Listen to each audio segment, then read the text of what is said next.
नवनीत जी ने तो अभी बताया कि 5-7% गिरने का वेट कर ले फिर खरीदारी करें। आप बताइए अविनाश जी, आपकी राय क्या लग रही है गोल्ड पर यहां से? सर, गोल्ड के अंदर मुझे ये लगता है कि ये एक बहुत ही कंसोलिडेशन फेस चल रहा है। और ये जो कंसोलिडेशन फेस है वो 7 से 8% का है। 3900 से लेके 4250 तक की रेंज में सोना मूव कर रहा है। तो जो भी इन्वेस्टर खरीदना चाहता है वो 4000 के आसपास जब सोना आए तो खरीदना चाहिए, और 4200 के आसपास उसको होल्ड करना चाहिए। तेजी में 100% सोना है, क्योंकि फंडामेंटल्स कोई बदले नहीं है अभी भी। तो मुझे ये लगता है कि सोने के अंदर अभी भी तेजी बरकरार रहेगी, लेकिन कॉशियस इन्वेस्टमेंट करना चाहिए। नितिन जी, आप विश्वमोहन जी। क्या? जी जी, बिल्कुल। नितिन जी, आप क्या राय रखते हैं इस रैली पर, और नए टारगेट्स आपके लिए क्या होंगे अब सोने में?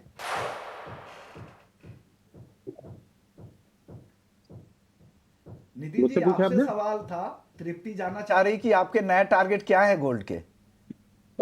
विश्वमन जी, ये यूफोरिया वाला मार्केट नहीं है। ये मार्केट का ट्रेंड जो है वो ऊपर है, तो इन्वेस्टर्स और ट्रेडर्स दोनों के लिए अलग अलग स्ट्रैटेजी है। जैसा कि मेरे दो साथियों ने कहा, मेरी भी राय वही है कि ये जो रेंज है वो $3900 से लेके $4300 के बीच में रहेगी।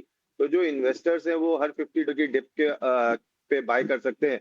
और इंडियन ट्रेडर की अगर मैं बात करूं तो हर 1200 रुपए की डिप में वो बाय करके चल सकते हैं। डेफिनेटली अच्छा उनको पैसा मिलेगा।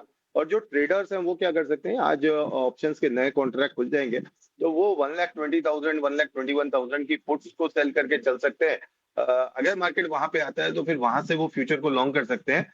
एल्स जो है मेरा मानना है कि वो वेट करें, और नीचे में 1,21,22,000 के लेवल्स आते हैं तो वहां पे अगर हम बाय करके चलेंगे पोजिशनल के लिए तो अच्छा रहेगा। मेरा मानना है दिसंबर में 1,27,000 1,28,000 तक के लेवल्स जो है वो गोल्ड में हमको देखने को मिल जाएंगे। विष्णु जी। दिसंबर में 1,27,000 1,28,000 खरीदना है आपको, इंतजार करना है 1,21,000 1,22,000 के बीच का भाव खरीदारी के लिए बेहतर होगा।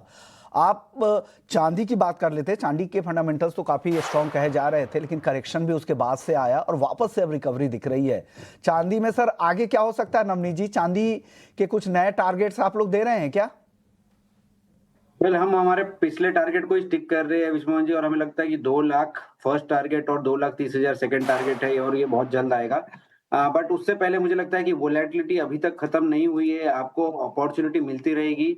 निवेशक स्टैगर्ड वे में निवेश करे, ज्यादा अच्छा अपॉर्चुनिटी या ज्यादा अच्छा विकल्प रहेगा। हमने पिछले हफ्ते भी देखा कि करीब करीब 1,57,000 तक चांदी रिबाउंड करके लगभग 1,50,000 तक नीचे आई है।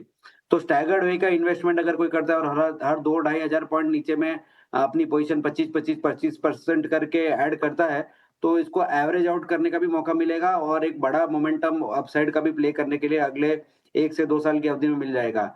लार्जर टर्म ट्रेंड के हिसाब से $74-75 एक पॉसिबल टारगेट है जो 12 महीने में अचीव हो सकता है, और उससे भी बड़ा टारगेट जो कि 85-90 के आसपास है, वो करीब-करीब 2 साल की अवधि में अचीव होगा, जो करीब-करीब प्राइसेस को डोमेस्टिक स्तरों में 2,40,000 2,45,000 तक ले जाएगा। बिल्कुल। नितिन जी, आपने लास्ट टाइम यहाँ पर चांदी के लिए 2 लाख का टारगेट दिया था। इसका टाइम फ्रेम क्या होगा सर, एक बार बता दीजिए। कृति जी, देखिए 2 लाख का हम 31 दिसंबर तक मान के चल रहे हैं। उसका कारण क्या है कि 5 दिसंबर तक सारा कुछ expiries all across the world जो है वो खत्म हो जाएंगी। और लंदन, शंघाई और यूएस तीनों ही जगह अगर हम देखें तो सिल्वर का शॉर्टेज चल रहा है। और ये फर्स्ट टाइम ऐसा हो रहा है कि आप पेपर वर्सेस फिजिकल की जंग चल रही है। तो पेपर वर्सेस फिजिकल में आप देखेंगे तो पेपर के अंदर सिल्वर को लास्ट वीक तक काफी शॉर्ट करने की कोशिश की गई, लेकिन वो शॉर्ट जो है वो अपनी पोजीशन को बना नहीं पाया, और हमने देखा कि एक बड़ा स्ट्रॉन्ग जंप हमें चांदी में देखने को मिला। और फिजिकल मार्केट के अंदर जो शॉर्टेज है वो हमें सीएमई के बैकवर्डेशन से जो है वो दिखाई दे जाती है।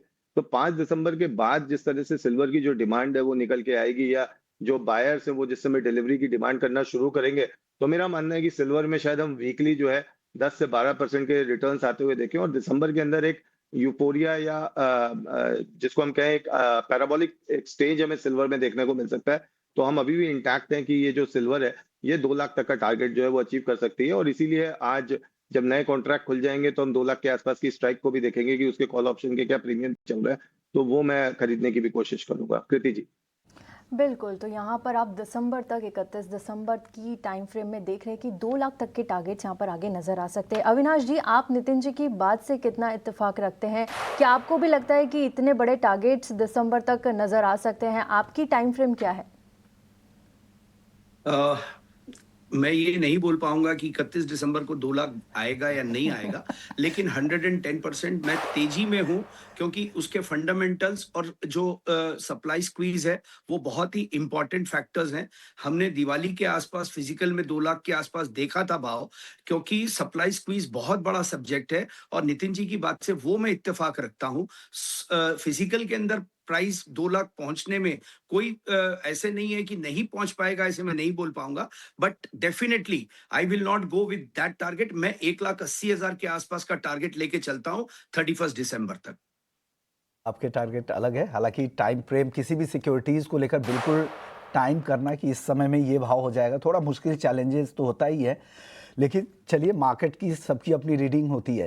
इसी नोट पर आप तीनों मेहमानों का बहुत बहुत शुक्रिया करना चाहेंगे और आप लोगों ने वक्त निकाला। हमारी कोशिश आज के शो में यही थी कि इंपोर्ट ड्यूटी में जो पिछले बजट में जो कटौती हुई है, उस कटौती को वापस से ना लिया जाए, रोल बैक ना किया जाए। इंडस्ट्री का उसका क्या टेक है, इंडस्ट्री उसके पीछे क्या दलील दे रही है, यही दलील सरकार तक पहुंचे, इसी मकसद से हमने ये शो किया है। इसी नोट पर मुझे और तृप्ति को भी दीजिए इजाज़त। बाकी खबरों के लिए आप बने रहिए हमारे साथ।